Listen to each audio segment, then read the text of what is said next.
왜 예수님께서, 왜 지저스 예수님께서 우리의 죄를 씻겨주신 그 날이 행복한 날이 될까요?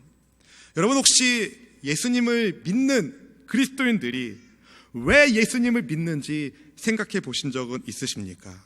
그리고 이미 예수님을 믿고 따르는 주의 성도 여러분, 여러분은 왜 예수님을 믿고 계십니까?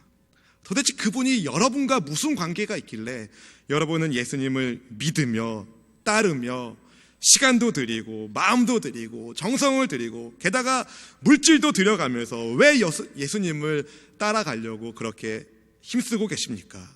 왜? 바로 예수님 안에 행복함이 있기 때문에 그렇습니다. 예수님 안에 진정한 행복이 있기 때문인 겁니다. 저는 오늘 이곳에 계신 모든 분들이 방금 우리가 보았던 5월 에피데이라는 그 노래처럼 정말 행복하게 여러분의 죄를 다 씻겨주시는 예수님을 다 만나기를 주님의 이름으로 축원합니다. 사람들은 모두가 행복하고 싶어 해요.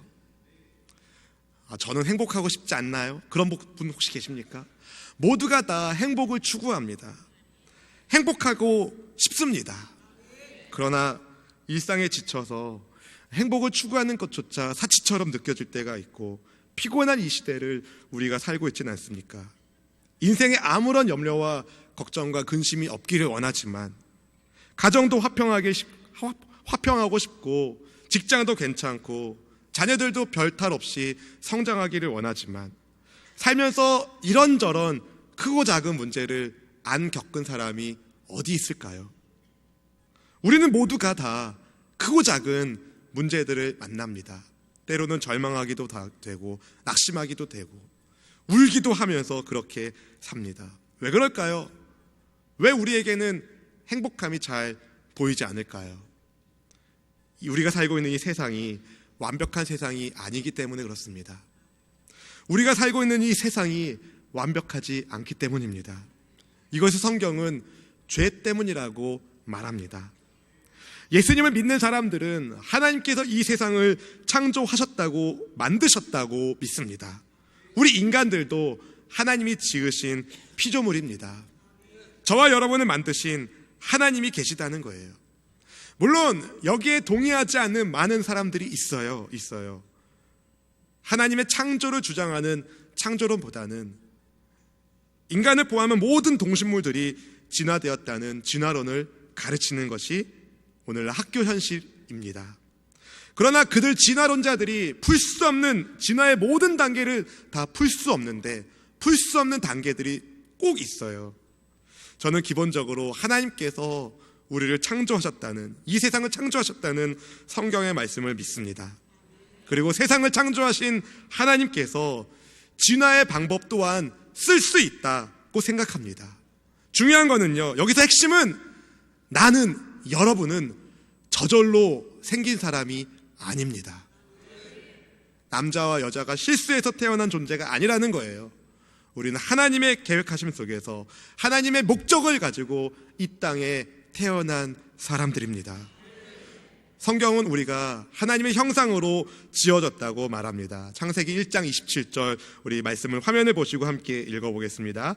하나님이 자기 형상 곧 하나님의 형상대로 사람을 창조하시되 남자와 여자를 창조하시고 아멘. 하나님께서 왜 많은 형상 중에 하나님의 형상대로 사람을 창조하셨을까요? 왜 하나님은 사람을 하나님의 형상으로 창조하셨을까요? 하나님과 우리 사이의 교제를 위해서, 사랑의 나눔을 위해서, 이 만남을 위하여, 행복한 교제를 위하여 저와 여러분을 하나님의 형상으로 지으셨습니다. 근데 아뿔싸 그만 세상에 죄가 들어오고 만 거예요.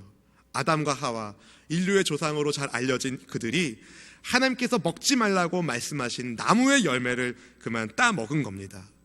그깟 나무 열매 하나 따먹은 거 가지고 하나님이 삐진 게 아니에요. 그것 때문에 하나님이 열받으신 게 아닙니다. 하나님처럼 되고 싶어 했던 마음의 욕망과 또 하나님과 사람 사이에 맺어져 있던 축복의 언약을 사람이 깨트린 거죠. 거기에서 죄가 유입되게 된 겁니다.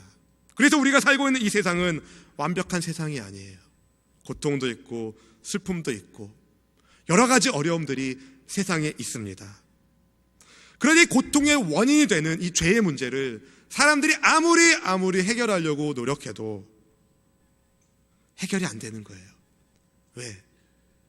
사람 자체가 죄 아래, 죄의 영향력에 묶여있기 때문에 그렇습니다.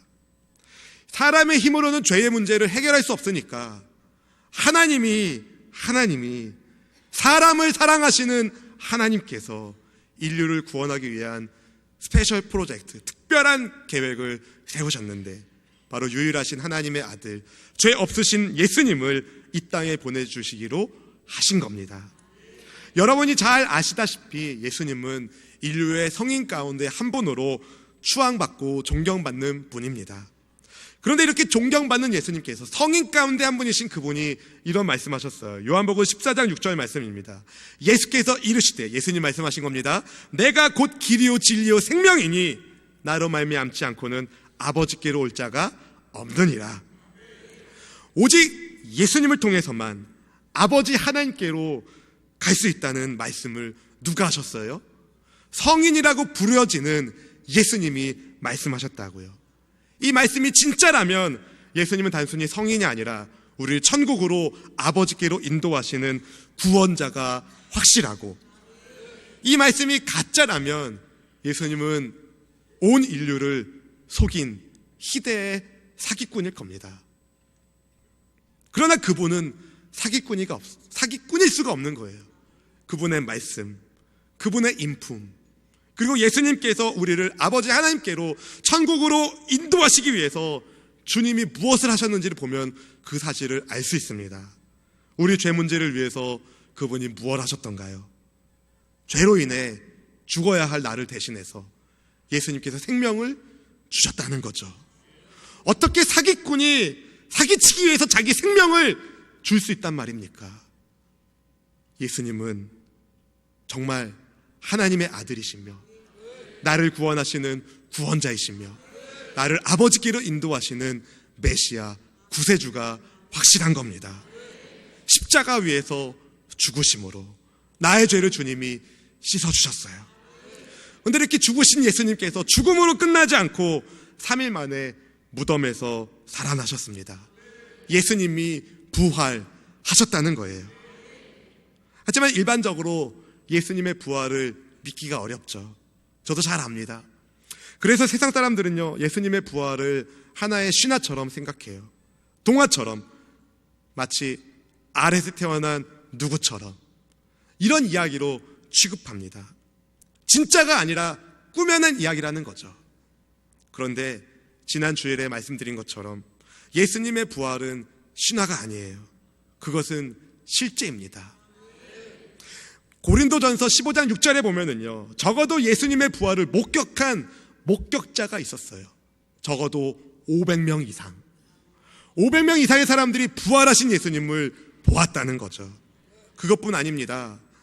예수님이 부활하셨다는 사실을 증명해주는 여러 가지 일들이 있는데 그 중에 제자들의 변화를 특이하게 생각해 볼 수가 있어요.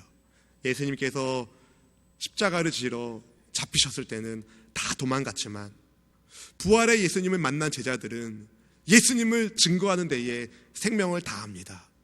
도망쳤던 그들이 담대하게 세상을 향하여 예수님이 부활하셨다라고 증거하게 되었어요. 부활의 예수님을 만났기 때문에. 가장 극적인 사건 중에 하나는 바로 사도 바울의 회심 사건일 겁니다. 그는 원래 예수님을 믿는 사람들을 핍박하던 사람이었어요. 예수님 믿는 사람들을 체포하고 옥에 가두고 매질하는 데 앞장섰던 인물입니다. 그가 증인이 되어서 스데반 집사님이 순교당하셨거든요. 근데 이 바울이 예수님을 믿는 사람들이 핍박하러 가던 길가에서 그만 부활의 예수님을 만나버린 겁니다. 부활의 예수님 만나고 보니까 자기가 가지고 있던 기존의 모든 가치관들이 와장창 창창 깨진 거예요. 아, 내가 잘못 살았구나. 내가 핍박하던 이 예수님이 진짜 부활의 예수님이구나. 이걸 바울이 깨닫게 된 거예요. 그래서 오히려 예수님을 증거하는, 자기가 박해했던 그 복음의 도를 생명을 다해 전하는 복음 사역자가 됩니다. 이 바울의 회심이 얼마나 극적인지, 처음에 바울이 예수님을 믿으세요! 믿으세요! 선포할 때 예수님 믿는 성도들이 두려워했어요. 야, 이거 잘못 걸리면 이거 함정일지도 몰라. 우리를 싹 잡아가려고 만들어 놓은 함정일지도 모르니까 조심해야 돼. 그랬을 정도로 바울의 회심이 극적이었던 겁니다. 어떻게 그런 일이 일어날 수 있습니까? 부활의 예수님을 만났기 때문에. 예수님의 부활 이후에 교회를 없애려고 수많은 황제들이 시도했어요. 예수님의 부활을 전하지 말아라. 그 도를 전할 때는 니들 목숨이 없어질 줄 알아라. 그렇게 목숨을 잃은 제자들이 많았어요. 왜 그랬을까요? 예수님의 부활은 진짜니까. 내가 목격한 예수님을 부인할 수 없으니까. 내가 부인하지 못한다는 그 부활의 증거를 갖고 있기 때문에 아무리 힘들고 어려운 일이 있어도 예수님이 주시는 평안이 있고, 예수님이 주시는 기쁨이 있고, 예수님 안에 행복이 있으니 목숨을 다해서 예수님을 따라간 겁니다. 하나님의 사랑 안에 있기 때문인 거죠. 저도 그래요. 저도 목사의 아들로 저는 태어났지만, 자연스럽게 예배하는 신앙의 습관을 가졌지만, 사춘기 시절 저라고 왜 방황을 안 했겠습니까? 하나님이 정말 살아계신가? 신앙의 의구심을 갖게 되었을 때 하나님의 살아계심을 체험하는 기도의 응답을 많이 체험했어요. 그것만이 아닙니다. 저는 말씀을 보면 볼수록 예수님의 인품에 반할 수밖에 없어요. 예수님은 가난하다고, 무식하다고 멸시하지 않으셨고, 그렇다고 똑똑한 이들을 배척하지도 않으셨어요. 고아와 과부들도 받아주셨고, 당시에는 짐 취급했던 어린아이들도, 여인들도 안아주셨습니다. 받아주셨습니다. 자기를 찾아온 병자들에게는 치유의 권능을 행하시며 고쳐주셨고, 배고픈 사람에게는 먹을 것을 주셨고, 울며 애통하는 사람들과는 같이 우시면서 공감해 주시며 그 눈물의 골짜기를 지날 길을 힘을 공급해 주시고 닦아 주셨습니다. 이렇게 좋으신 예수님을 여러분 모두가 만나 뵙기를 진심으로 축복합니다. 예수님의 말씀은 너무 흥미롭고 재미가 있었고, 배운 사람이나 배우지 않은 사람이나 그분께 마음을 열 사람들은 예수님의 말씀을 듣기 위해서 다 나왔어요. 그분의 말씀에는 은혜가 있었거든요. 그런데 예수님의 모든 말씀을 다 이해했던 것은 아닙니다. 주님의 제자들조차 예수님의 십자가 죽음과 부활 같은 사건은 그들의 생각 속에 없었어요. 무슨 말씀인지 알 수가 없었다는 겁니다. 아직 때가 되지 않았기 때문에. 그런데 주님의 모든 말씀을 이해하게 될 때가 옵니다. 그때가 옵니다. 우리 본문 25절 말씀을 함께 같이 읽어보겠습니다. 본문 25절입니다. 이것을 비유로 너희에게 일렀거니와 때가 이르면 다시는 비유로 너희에게 이르지 않고 아버지에 대한 것을 밝히 이르리라. 아멘. 예수님의 가르침이 때로는 제자들에게 어려운 수수께끼처럼 들렸지만, 때가 되면 주님의 모든 말씀을 밝히 아는 날이 옵니다. 언제? 부활하신 예수님을 만날 때에. 예수님의 체포당함과 고난받으심과 죽으심과 부활에 대한 사건을, 예수님의 부활을 경험한 사람들은 다 이해가 되는 거죠. 이 성전을 헐라 내가 3일 만에 세우리라. 제자들이 무슨 말씀인지 몰랐어요. 근데 예수님께서 죽으시고 3일 뒤에 부활하신 걸 보니, 예수님이 그 성전이시구나. 예수님의 말씀을 깨닫게 됩니다. 또 부활의 주께서, 하늘에 올라가신 주께서 성령을 보내주시고 성령께서 제자들과 함께 하시니 제자들이 예수님의 모든 말씀을 다 깨닫게 됩니다.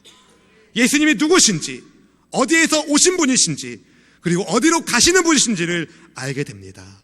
본문 28절 말씀은 이렇게 말합니다. 내가 아버지에게서 나와 세상에 왔고 다시 세상을 떠나 아버지께로 가노라 하시니, 예수님은 하늘 아버지로부터 오신 분이시고 세상을 떠나 다시 하늘 아버지께로 올라가신 우리의 구원자이십니다.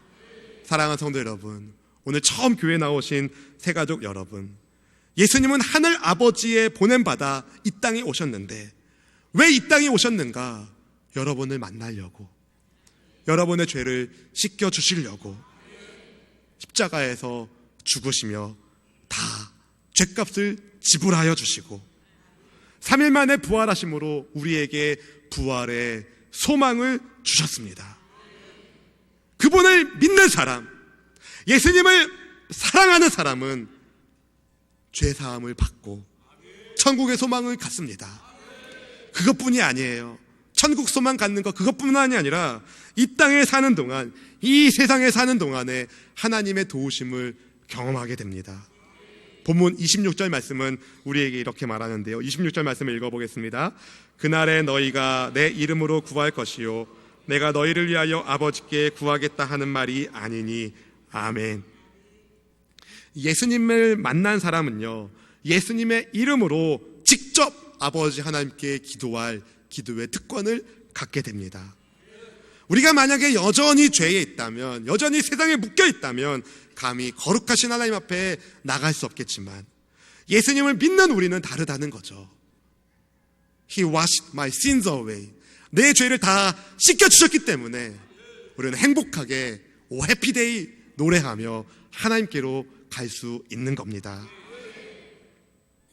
예수님의 은혜로 하나님의 자녀가 되었으니 우리는 예수님의 이름을 의지하여 아버지께 도움을 요청할 수 있습니다. 하나님의 사랑받는 하나님의 자녀가 되었기 때문이죠. 제가 이 이야기를 우리 교회에서 몇 차례 말씀드렸는데요. 때는 15년 전, 조금 더 됐네요. 1999년도 11월, 그때 저는 이집트에 있었습니다. 이집트를 여행하고 이제 제가 원래 살던 키부츠 하이파라는 그 지중해 지역에 있는 마얀지비 키부츠에 제가 가야 되는데 예루살렘을 거쳐서 돌아가야 돼요. 근데 이집트 국경을 넘었습니다. 이제 이스라엘로 도착했어요. 근데 예루살렘에 가는 버스가 앞불사 30분 전에 갔대요. 하루에 한 대 있는 버스인데 어쩔 수 없이 택시를 타고 가자라는 동네까지 가고 거기서 버스를 타고 예루살렘에 가야 됩니다. 택시비도 내야 되고 버스비도 내야 되고 시간은 시간대로 쏟아가면서 그렇게 해야 되는데 어쩔 수 없잖아요. 택시를 탈 수밖에. 택시를 탔습니다. 택시가 안 간대요. 왜 안 가냐? 이 자리가 다 차면 간대요. 어차피 한 번 가는 거 다 태우고 가야겠다는 겁니다. 그 동네가 그렇더라고요. 기다리다 지쳐가지고 배낭을 바닥에 내려놓고 그 위에 걸터 앉아서 하나님 저 좀 도와주세요, 이렇게 푸념 섞인 기도를 했는데 누군가 제게 말을 거는 겁니다. Are you Chinese? 중국 분이세요? No, 아닙니다. Are you Japanese? 일본 분이세요? No, 아닙니다. 그랬더니 제 귀에 한국말이 들려요. 혹시 한국 분이세요? 제가 네. 그분을 쳐다봤습니다. 질문하신 분을 쳐다봤는데 알고 보니 저에게 말을 건네주신 그분이 이스라엘로 파송받으신 한국 목사님이신 거예요. 근데 그 목사님이 거기 왜 있냐? 이집트를 순례하고 오시는 순례팀을 마중 나오셨다는 거예요. 제가 옳았구나. 혹시 그 자리에 한 자리 비지 않습니까? 저 좀 태워주세요. 그런데 그분이 뭐라고 하셨는지 아세요? 마침 오시기로 한 한 분이 못 오시게 되셨는데, 그래도 자기가 대장이 아니니까 오시는 분한테 여쭤보고 그 다음에 허락해주면 그렇게 해주시겠다고 말씀하셨어요. 근데 그분과 이야기를 나누는데 기다리는 저와 대화하고 있는 그 선교사님 목사님이나 또 이스라엘, 이집트 성지순례 하시는 그 팀이나 다 같은 교단, 기독교에 대한 하나님의 성회, 우리 순복음교회 성도인 겁니다. 제가 그 버스를 탔을까요? 못 탔을까요? 탔죠. 타고 예루살렘까지 무사히 왔어요. 그것뿐입니까? 예루살렘에 올라가는 도중에 그 가이드 하시는 그 선교사 목사님이 여기는 뭐고 여기는 뭐고 다 설명해 주시는 거예요. 야, 투어를 하는 겁니다. 갑자기 투어를 하는 거예요. 그리고 제가 너무 그때는 제가 젊었으니까, 지금보다 훨씬 젊었으니까, 지금도 젊지만 그때 훨씬 더 젊었으니까 그때 제가 굉장히 호리호리했거든요. 그리고 키부츠에서 작업복으로 입고 나오는 옷을 가지고 나온 옷 상태였고, 몇 개월 동안 이발을 하지 않았기 때문에 두 발이 막 이렇게 상상이 가실라나 모르겠네요. 머리도 길고 막 남루한 옷을 입고, 그건 얼마나 불쌍해 보였겠어요. 그분들이 저한테 막 젊은 나이에 고생한다, 토마토도 주고 사과도 주고 오렌지도 까서 주고 막 그걸 먹으면서 가이드 받으면서 예루살렘에 올라간 겁니다. 그것으로 끝난 게 아니에요. 제가 고맙습니다 인사하는데 거기 대표되는 목사님이 젊은 나이에 고생한다, 그래 젊은 나이에 수고한다, 그러면서 지갑을 여시더라고요. 그리고 돈도 주셨어요. 저는 이 사건을 잊을 수가 없습니다. 하나님 저 좀 도와주세요. 푸념에 섞인 그 말 한마디도 주님은 외면하지 않으신 거죠. 세상 사람들이 생각했을 때는 이게 우연처럼 생각될지 모르지만 기도하면 우연 같은 일들이 정말 많이 일어납니다. 무엇을 말할까? 이건 우연이 아니라 하나님의 섭리라는 거예요. 하나님의 도우심이라는 겁니다. 저는 이곳에 계신 모든 분들이 하나님의 사랑받는 하나님의 자녀가 되기를 진심으로 소원하며 기도합니다. 그러기 위해서 여러분은 여러분을 향한 예수님의 사랑에 마음의 문을 여시면 됩니다. 그분의 사랑에 반응하셔서 예수님을 믿고 사랑하는 관계 속으로 들어가면 여러분은 아버지 하나님과 전혀 새롭고 놀라운 직접적인 교제의 장으로 행복한 만남을 갖게 되는 것입니다. 며칠 전에 우리 교회에서 사역하고 계신 전도사님 가정을 신방 갔어요. 이사 신방을 갔습니다. 예배를 드리고 이제 식사하는 자리에 가서 이제 식사를 하는데, 저는 그런 게 궁금하거든요. 어떻게 만나셨어요? 네. 전도사님 부부에게 여쭤봤어요. 어떻게 만나셨어요? 했더니 뭐 그런 걸 물어보냐고 전도사님이 내빼시더라고요. 근데 갑작스럽게 남자 집사님이 자기도 지금 이 사람을 만나게 될 줄 몰랐다고, 참 이상하다고, 다른 분을 만날 수도 있는데 이렇게 전도사님을 만나서 부부가 될 줄은 몰랐다는 겁니다. 근데 우리가 그런 결론을 냈어요. 집사님 살리려고 하나님 만나게 하신 거죠. 왜 그런지 아세요? 그 집사님의 남편 집사님은, 그 전도사님의 남편 집사님은 몇 년 전에 건강을 자신하던 분이신데 갑자기 몸이 아프게 되셨어요. 그래서 신장을 이식받아야 됩니다. 근데 그 신장을 누가 이식했는지 아세요? 아내 전도사님이. 여러분, 가족도요, 신장 맡기가 쉽지 않아요. 피를 나는 형제도 맡기가 쉽지 않아요. 근데 어떻게 보면 혈연적으로는 남남인데 어떻게 그 전도사님과 이 남자 집사님이 부부가 될 수 있었겠습니까? 그분들이 결혼하기 이전에 20여 년 전에 이미 하나님의 계획 아래 이 모든 것이 담겨 있었던 것이죠. 무엇을 말한가요? 여러분이 지금 이 자리에 있는 것은 우연이 아닙니다. 여러분의 존재는 우연이 아닙니다. 여러분, 하나님을 만나고 하나님과의 교제를 위하여 여러분 이 땅에 보냄받은 하나님의 자녀들입니다. 이제 주님께로 돌아오세요. 이제 주님을 만나보세요. 저와 여러분의 만남 또한 우연이 아닙니다.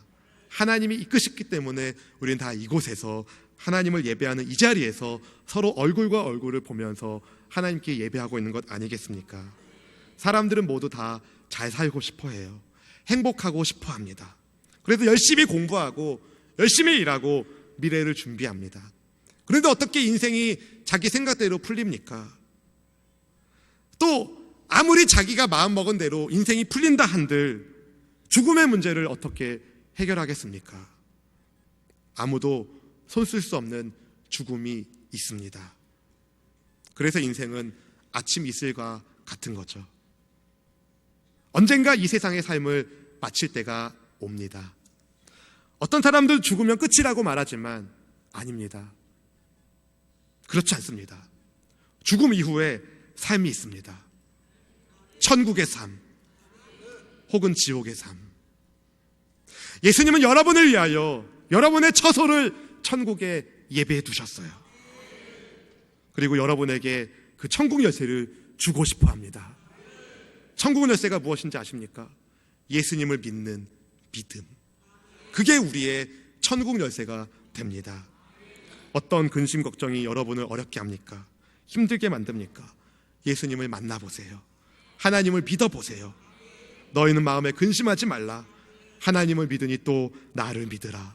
내 아버지 집에 거할 곳이 많도다. 내가 너희를 위하여 거처를 예비하러 가노니. 우리를 위한 천국집이 있습니다. 그 집에 들어가는 열쇠를 모두 받으시길 축복합니다. 오늘 예수님을 만나십시오. 다음에 만나겠지. 아닙니다. 지금 예수님을 만나십시오. 예수님을 믿는 사람, 예수님을 사랑하는 사람, 하나님께서 친히 응답하시는 하나님의 자녀가 됩니다. 선하신 주님께서 좋은 길로, 생명의 길로 여러분 한 분 한 분을 다 불러주시고 하나님의 은혜 가운데 행복한 천국의 삶을 이 땅에서도 누리시기를 주의 이름으로 축원합니다.